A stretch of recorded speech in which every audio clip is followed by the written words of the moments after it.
खबर शामिल करते हैं विहाड़ी से। हमारी नुमाइंदी अली साबर की रिपोर्ट के मुताबिक करोड़ों रुपए की लागत से तामीर किया गया 9/11 का अवैध पार्क नशेइयों की अमाजगा बन गया। इलाका मकीन घरों तक महदूद। दर्जनों शिकायत के बावजूद जिले इंतजामिया गहरी नींद से बेदार न हुई। अहले इलाका का वजीर आला पंजाब से फौरी नोटिस का मुतालबा।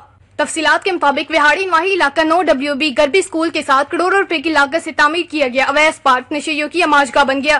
पार्क में लगे झूले, कुर्सियां व दीगर सामान भी नशेई ले उड़े। अहले इलाका ने पार्क की देखभाल के लिए मुतअद्दिद बार जिले इंतजामिया को शिकायत की मगर कोई सुनवाई न हुई। अहले इलाका ने बताया कि हमारे इलाके का ये वाहिद पार्क है जहाँ हम बासानी अपनी फैमिलीज के साथ सैर तफरीह कर लेते थे, मगर अरसे दराज से नशेइयों ने डेरे जमा रखे हैं और रात के वक्त आवारा कुत्तों का पार्क में घूमना और बच्चों को काटना भी अब तो मामूल बन चुका है। अहले इलाका ने वजीर आला पंजाब और डिप्टी कमिश्नर विहाड़ी से नोटिस का मुतालबा किया है।